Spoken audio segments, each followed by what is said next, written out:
Thanks for joining us for Take Two. This is week 4, and we're still it's not on the air. What are we?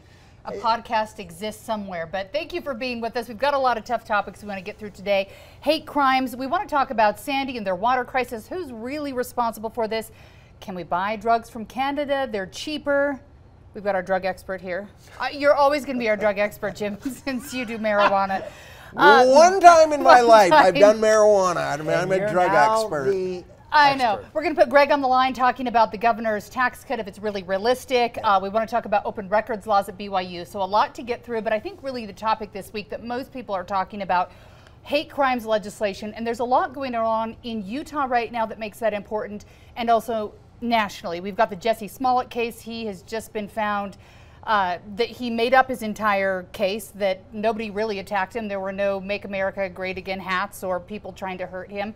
And I think that hurts people who come forward, like a case here in Utah where charges were filed today, where there is a crime. So let's talk about hate crimes. Do we need a hate crime bill, or all crimes hate in general, and we don't need to classify what kind of hate it is? So let me start this off. I think that this Jussie Smollett, the actor that is on this show, Empire, he came up with a very terrible story that these people in Make America Great hats again attacked him based on his race and his sexual preference, and it made headlines. And you saw in the national news, this is America in 2019.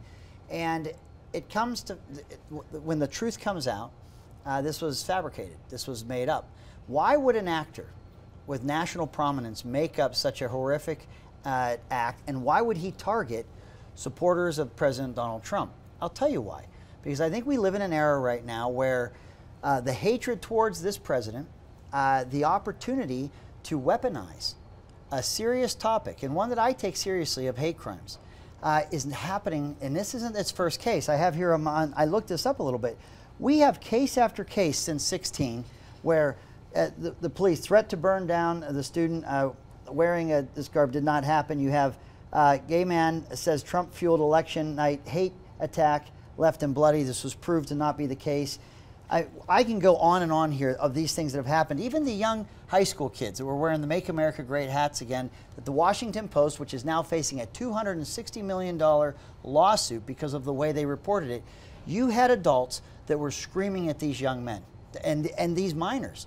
And I will tell you, absent the hat they were wearing, there isn't anybody who would have seen these adults, who, by the way, this wasn't your St. Bonaventure bingo group out to see the national, the Lincoln When you watch monument. the full tape, it was definitely different. This is not, this wasn't some nice group of adults that were there. These were people that were there to protest, to cause a ruckus, to create attention, and they saw these students, these high school students in these hats, and they went after them. When you watch that full video, and then you compare it to the reporting of what happened in that incident, it is completely false.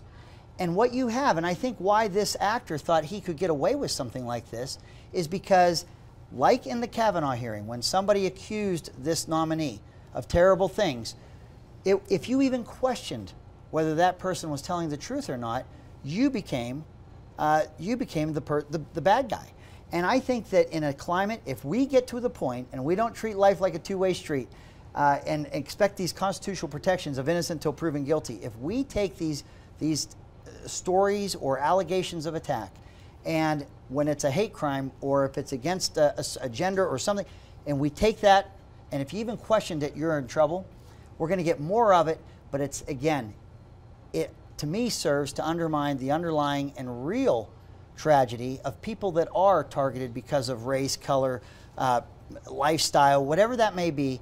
We don't want to see that happen as a society, but if you keep getting examples of this, where if you're right of center, you're assumed to be the bad guy. If you're left of center, you're assumed to be the victim. If that's the narrative that keeps going, I think it does the issue of hate crimes a disservice. We may have to get back to you on that. So there have been a lot of cases that Greg just brought up where people have cried wolf. They've weaponized things that shouldn't be weaponized. Here in Utah, at the same time, we've had a gay flag ripped down off of a business. We've had a young man who, obviously we've seen the video this week where someone was attacking him, charges filed today. There's been multiple things happening. Is there a problem with getting a hate crimes bill where it makes it so there are more people crying wolf and the people who really do need help are not getting it? Or is there a good reason right now to step forward and make sure there is a hate crimes law in Utah? Look, the actor apparently thought this was going to help his contract negotiations. 20,000 wasn't enough for his episodes, apparently. Nobody is going to justify breaking the law for their own endearment or their endearment of their political party. But look, hate crimes matter. They make a huge difference. If somebody burns a cross or burns something on somebody's lawn, it's vandalism. But if they burn a cross on an African American, it means something different, and it hurts a lot more people. If you paint a swastika on my garage door, it means one thing. If it's a member of the Jewish community, it means something different.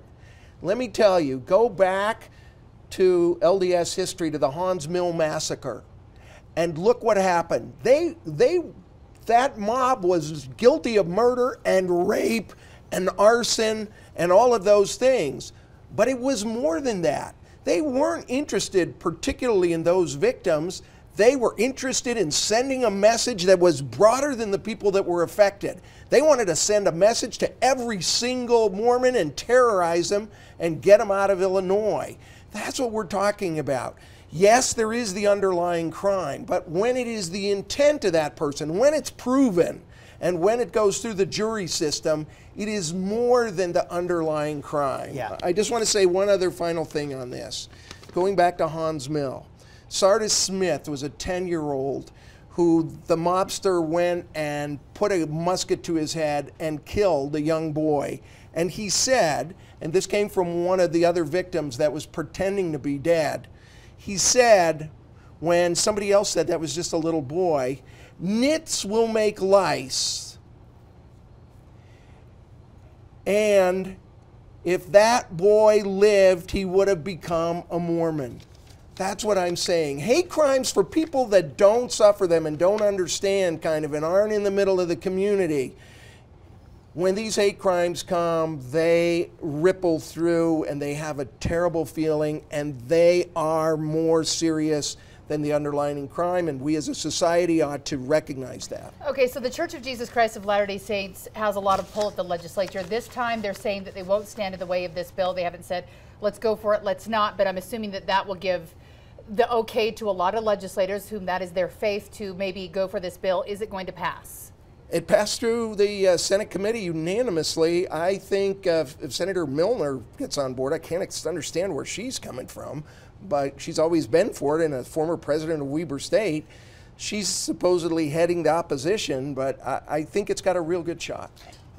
Look, there's nothing that Jim just explained that I would disagree with fundamentally, but here's the problem. We're in a climate now where if you become a protected class, any allegation you make, there's an assumption that it is true, and we're getting even into a climate where if you were to question or want to investigate that to see if it was true, there's a moral failing on those that would not accept the accusation on its face. That's what we have to caution and be worried about. The actor got caught. All of these cases, it didn't. But we have a long list of those that have been caught, and yet you see it continue because I think there's this attitude now that if you do question or if you do try to say, wait a minute, we got to make sure and validate it, that itself, even that act of questioning it can start to look like you're not sensitive to the issue. We've got to be very careful, very careful how those things are covered, how those things are adjudicated. If they are done fair, if the presumption of innocence still matters in this country, as it should, I think that what you're talking about is right. But we're seeing signs, little tells in our society where if someone makes an accusation and you question it, show me one person that's in jail who got through this whole system. The system catches them. I'm telling you that when Justice Kavanaugh went through his confirmation hearing and did people he get confirmed? Came forward, because it offended a lot of people. There was I believe her. I still believe her. The narrative was if someone merely makes the accusation that if you were to question it or even ask prying questions, you're being insensitive to that person or that accusation. I'm saying that if we get into that world, then it is a guilty till proven innocent scenario, and we've got to be very sensitive we don't do that. It will undermine what you're talking about in protecting people. It will undermine the ability to do so if we start veering into that guilty till proven innocent. You both do have good points, and I will say really quickly before we move on, I was on social media this weekend, and as the whole Jussie Smollett thing was unraveling, I saw the video from Salt Lake City where we now have charges where that man was charged for harassing a gay member of our community. I didn't know if I should retweet it or say anything about it because we saw what happened the week before when people were retweeting and saying this can't be part of our community. So it can cause problems. I do hope that we can find a way forward where we don't even have to charge people with crimes, hate or otherwise. Yeah, all right, well, right? That would be nice. So do I. That isn't going to happen. All right, this one's like super quick. There is a bill in the legislature right now that would ban straight ticket voting. Is there a good reason to do that? Or if you just want to pop your Republicans or Democrats and be gone in 10 seconds of voting, is it okay? Look, first of all, I'm against straight party ticking because I'm gay, and I don't think it ought to have anything to do with it. What does that have to do with that's it? straight, because it has the word straight in it, Heidi. It's a straight deal. He's not going to go there. Look, make people actually go down the list and look at candidates and races. I think it does a disservice to say, okay, I'm going to vote for this party. And I'll tell you, in Salt Lake County, more Democrats straight party ticket than Republicans. I don't like that. I think we ought to force Jim's people. Being bossy. He just wants to tell everyone they have to look at it. You have a group of people that get in there and they think if the party platform is one they identify with, they'll vote for those candidates. Who's Jim to tell them they're not allowed? You have a significant amount of voters that like to do it. It works against Republicans in Salt Lake County. I'm just saying, if it's something it's always been there and there's people that take advantage of it, why should Jim and others say, no, you have to be better than that? You're going to have to go one by one because I say so. I just think it's bossy. God bless America. Just show up to vote, people, and that will make all of us happy. Canadian drugs here in Utah, they're a lot cheaper. The legislature's talking about bringing it in. Even if it gets passed, we would have to get federal approval. Is this something we need? I'm looking at someone like my dad, who until last month was paying $1,600 a month for insulin just to stay alive because he has no other choice. Shouldn't we open the opportunity for him to pay $100, $200? Thanks to Orrin Hatch. How could this happen in the business Republican side of things? The United States government, the biggest buyer of drugs in the world, cannot negotiate with the drug companies. How can that be possible? That happened because the drug big pharma has put that in. They can't sit down and negotiate. They have to take whatever price the drug companies come with. It's ludicrous. It's crazy. So the consequence of that is you can go over the border into Canada or Mexico and you can buy the exact same drugs made in the same factories and pay 25, 30, 40% lower. So the question is, should the state of Utah, should we allow people to buy their drugs there by mail order and use them here at a lower price? Of course we should. This should not even be a discussion. Okay, so Jim says cool with mail order brides, mail order drugs. Is it okay? So I'm expecting like a unicorn to walk through this studio because I must be dreaming, okay? Because I agree with Jim. And I don't even know if I'm comfortable in my skin doing that. But glitter, rainbows, I'm going to tell unicorns. you, here's the issue. There is a cure for hepatitis. Hepatitis C, there is a cure, which I wasn't aware of until just 2 weeks ago. It's $40,000 for that medicine here in the United States. That's insane. It's hundreds of dollars, not 40,000 in Canada. Now, when you look at how that is spreading and how contagious it could be and all of that, and you want to help people, especially within a certain demographic where if you have people suffering from drug addiction and you're having the sharing of needles and for just the health and safety of our community, at $40,000 a patient, you can't get there. But if it's the price it is in Canada, we could start seeing that help for those that have contracted this disease. We could help them right away. So I do support it. And I have a problem with that, the price being so disparate between Canada and the United States, and something has failed. You want to go to the root problem? Big Pharma has too much money and too much control over our government because they've got their hands in the pockets of those who are in charge. Maybe we could agree of everybody.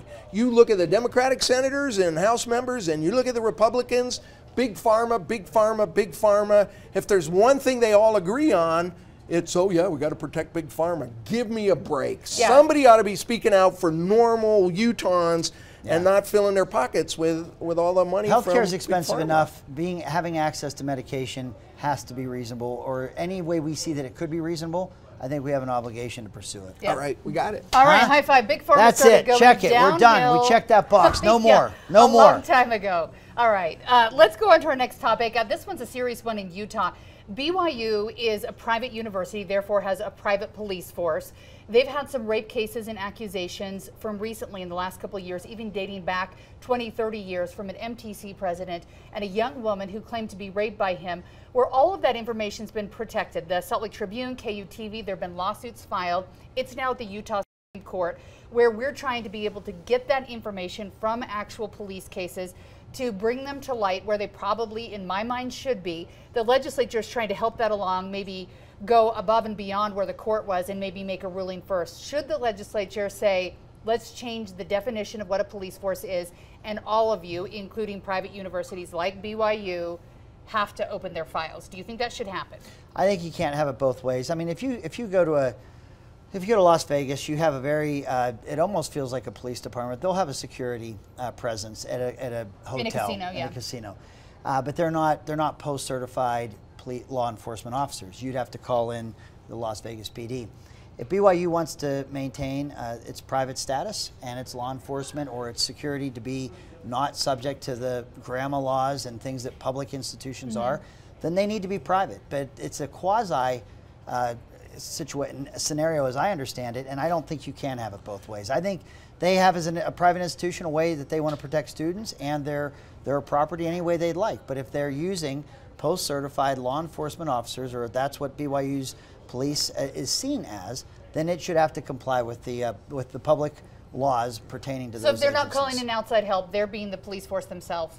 Yeah, I mean, if You're they, police in every again, form. if they are post-certified and considered on that echelon of being law enforcement, like Provo Police, then they should have to comply with the same laws. I'm nervous. What if we agree twice? I know, don't. This That's why I had is to get it out gonna early. So if you agree, How am I going to defend BYU's private Thank police? you. Look, this is a very interesting story out of Utah County. A BYU student said she was raped. A Utah County police officer got information on the case and then reported that there may have been alcohol involved. And it was reported to the honors code at BYU. Well, the honors code went after the alcohol violation, and the question came out as the girl was being investigated. Look, we want, in Grandma, the Tribune in particular, we want all the facts, just like any other police force that gets all of their power from the state. They have to release this information. BYU said, no, we're a closed institution. But their police force isn't. Their police force has the same authority that other police forces have. So, as Greg said, look, either you're a police force and you're subject to all the state rules and regulations, or you're a little private security firm and you don't get all of that stuff. You can't say, yes, we want all of the authority, but we're not going to take that responsibility. This ought to be a slam dunk. And I'm surprised the senator from Provo is the one, Senator Bramble is the one who introduced it. I would hope the students down there, the parents, would want that same accountability. I can't imagine sending my daughter, my son there and not being able to see the case files and what goes on. There goes Bramble's football tickets. I know, they're gone. He's The in trouble. season tickets are gone. He'll sit where I sit, probably. All right, Jim, here's another fun one. I am getting a little nervous with you two agreeing so much, but I'm guessing maybe we might get off that footing This here. is what the media's done to me. Look at me, I'm a sellout now. I just been at this week 4, and I'm Week agreeing 4, everywhere. and all of a sudden you guys are best friends and having sleepovers. Pillow fights later. All right now let's talk about the governor's tax cut. He has a very significant tax cut. Was it down to 1.75 he was trying to sell at the State of the Union? The sales tax. Which may be one of those big unicorn dreams themselves. Is this realistic? Is it going to happen? And have you seen movement towards that during this legislative session? So I'll be quick, because Greg knows all these numbers a lot better. Look, here's the problem with any tax cut. Utah is still 50th in spending. Jim wants all your money. So what I'm saying is, we don't have this giant surplus. We've stolen it from our children. For a generation, we've been 50th. So if there is a little extra money, it is just putting that money where it should be right now in our schools and making sure our kids have the education they need to compete for the kind of jobs we're going to need to keep Utah, its economy, going for generations. So stop thinking, oh, there's all this extra money. It's not there. But The governor wants to cut taxes. The legislature wants to. I'm sure it's going to happen. Okay, so Greg, is it going to happen? Because that was a very big goal. I think we have to call it a goal because I don't know how realistic it is. Or is it? And so here it is. It's not so much spending this, using the surplus to cut taxes. Much of our household income today in 2019 is for, we spend on services. Services that there isn't a sales tax to. If we went back 20 years, our tax system really found whether what you're buying or what you're spending your money on, there was an inherent tax to that. And today a lot of these things are services, and so they're not taxed. And what's happening is sales tax, as the state collects, continues to shrink, and but the population grows, and so it's an imbalance. So they're saying if the state pays 7% on your sales tax, and let's say 4% of that is the state sales tax. Yeah. We're going to start taxing services that haven't been taxed before. So if we broaden the base of those paying sales tax to things that you would spend money on services, we can actually lower the sales tax on the things that you've been buying up until now. So if I buy a car, my sales tax could go lower. If I spend it on whatever it is that you'd buy, but if you bought a house, you might get sales tax on it. But that's it. So real estate isn't there's no sales tax on real estate. There's no sales tax on health care. Think about how much people are spending out of pocket on health care. There's not sales tax on professional services like attorneys or accountants. When you start going down, I mean, yeah, you don't pay sales tax on Uber, you don't pay it on landscaping, you don't pay it at the hairdresser, but if you tax those things, you're not going to see a lot of revenue to the state. You have to tax the big ticket items to be able to lower the rate on everything else. It's just because you have to collect more money. They have very strong presence. The lobbyists? The realtors, the attorneys, the accountants, they have a very strong presence on Capitol Hill.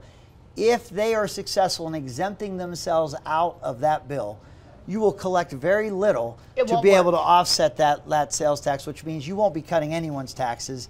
And I say if you're not going to lower the rate by broadening the base, if you're not going to do it in an intellectually honest way, don't bother. And it's a huge political fight up there, and I don't know that the public at large is seeing it that way because it's not a tax yet. Well, the people that are saying is I'd have to do quarterly filings for sales tax if I'm an attorney now, or if I'm a doctor, or if I'm an accountant. Those are things that those brand new taxes introduced to those industries are receiving a huge pushback right now, and so the legislature, we'll see. I'd like to see the governor spend a little more political capital. If this is what he wants to do, I think that he has a stronger bully pulpit than the legislature does. He needs to go to the mat on this and take that 70, 80% approval rating and spend every dime of it to get it done. But I don't think I'm seeing that, so I think it's a tough fight. Yeah, it's a 45-day session. We're more than halfway through it already. I don't know that we're going to get it solved in the next 2 weeks. I don't know. The most likely scenario, Greg, is exactly what you say. Blah, blah, blah, blah, blah. And then they will exempt a whole bunch of all the big guys, and a lot of the little professionals and a lot of the little people are going to see their tax, things that weren't taxed up to now, taxed to the max. And it'll just be an unfair, unfathomable mess with no rhyme nor reason about who's getting sales tax and who isn't.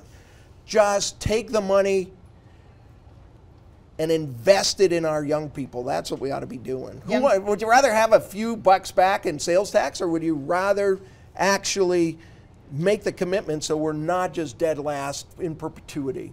I think it's a simple decision. I'm glad that you got perpetuity, and that's a big word. Yeah. Nailed it. Don't have to spell it. Okay, before we go, I want to talk about Sandy City because it was a week ago Friday that we got a tweet, not an email, not a call, not a press release from the Department of Environmental Quality saying, give us a call that there was a water crisis starting to happen in Sandy. It was 5:30 on a Friday. We know the government doesn't work after 5:30 on a Friday. And in the next week, we've seen some really angry people in Sandy because there were problems with their water with fluoride. A lot of people didn't realize this, but fluoride in large amounts can make you very, very sick. When they tried to flush the water out, they got lead and copper, which is something that you can't get out of your body. It can cause permanent defects and health crisis. Did they do something wrong? Who's supposed to be in charge of it at this point? The Sandy City mayor has been stepping around things. Does he take the bullet on this one? Should the water guy have stepped down as he did? Did he really step down? Who has something to say on this? I don't know much about it, but I'll say this, that the days where government officials could sit on information and try to rectify it are gone, because the tweet's coming out, and if you're the mayor or you're the governor and you think you can hold on to that information and have it turn out, it's wrong. So as soon as that mayor got that information, he should have been the one tweeting it out. And it should have been the week before, I would say. Yeah, as soon as he got it. Yeah, and the government, I would say, their first job and responsibility is to make sure its people are safe. But what and about the argument? What if you just said, look, I have this information. We're really not sure of the level. We're not sure of the amount. We're not sure how dangerous. We just want to get all the facts before we panic the city. And maybe we shouldn't put it out. But I'm saying that may be what your mind says, but you got to be careful. So there, for years and years, since my first session in 2003, there is this ongoing debate about whether you should even be putting fluoride into the water. I grew up, my mother was a single mother, and I have to make, when I was a kid, I never brushed my teeth. Let me see, your teeth look nice. They're all right now, but I'll tell you what, you know what though, we had fluoride in the water where I grew up. Good. And I remember in first grade, all the kids got checked, and I got a sticker that said no cavities. It was by no effort on mine that was the case. When I look back at that time, I lived in an area where its water system had fluoride, so I've never been overly worried about it. But this incident that's just happened is exactly what the critics of fluoride in your water system have always said was the risk, is that it is toxic in higher levels, it is detrimental to people, and we should not be putting additional chemicals into the water system. This failure that's happened in Sandy City gives great fuel and argument to the fact that there shouldn't be fluoride in our water. You shouldn't be adding chemicals to the water. The buck stops with this mayor. It wasn't his job. It wasn't his day job, but he is the mayor. He is the leader of Sandy City, and I think that you step forward. You take that responsibility. You look at where it happened, how it happened. You look at how if there was negligence, whatever that conclusion is, that mayor has to own it. He has to make the appropriate changes, and I think he will. I think the mayor will, but there's a broader issue here now in terms of those people that have been anti-fluoride in our water for so long. This is the case study that they can point to from here on out. Give me a break. I mean, 50, 60, 70 years we've had water, fluoride in the water, and not one here in Utah. case, it was barely adopted within the last, 10 to 15 years? I remember in the 80s talking about this and people trying to get the fluoride out. I mean, you got to look at all the facts, not one emergency for a few days in Sandy, and you got to weigh that against generations of young people all around the country that have healthy teeth, especially poor people. So I'm just saying. There are also charts that you look at too when people started fluoridating water that cavities were going down before they ever started fluoridating it. So is correlation causation? It's tough to say in this case. And are we bringing something into our state that's dangerous? I believe while both of you are in the legislature, there was a bill that went through that actually put some requirements on the companies that were shipping this in. It's technically a mineral, but there's metals that come in it, heavy metals that are dangerous, and they all have to be below a certain percent. So there's some danger that comes in putting it in our water. Is it a good idea? That could be a whole debate for another day. You know what? I think it should be less political and more scientific. I think we have to really know if we have the appropriate safeguards, which obviously did not work in Sandy City. But do you have the safeguards? Is it truly beneficial? These are public health issues that should be established and well known, and I would resist the temptation to politicize it. But as citizens, we have every right to ask these questions when you see what happened in that city where people didn't know and something potentially harmful to them could be ingested. You got to get that right. Like immunizations, you know. There's a group of the population that is just frantic about it, and I put fluoride in the same thing. Let's look at all the science and make the decisions based on that. I'm a big fan of science myself. Science is awesome, especially for girls. Go to school, everybody. I think we are out of time for this week. We've had a great conversation. Thanks for joining us. And this is like the hottest ticket in town, so thanks for being a part of it. So push the button. Please make us share it, subscribe, do everything. We're all the rage. I mean, you guys are both being modest about this. This is the fastest growing podcast in Utah history. We are growing through the roof. I mean, there are listeners coming in droves. Be a part of the movement, be part of the action. Listen to this whole thing. You'll know more in this 30 minutes or so than you'll find from anything else. I'm going to go check the data to make sure we're not lying about the fastest growing. It's true. We're the little fastest fluoride, growing. a little I saw the fluoride in his numbers. I water. watched the numbers. They're unbelievable. They're straight up like this. Thanks for listening. Pillow fight next. You don't get to see that part.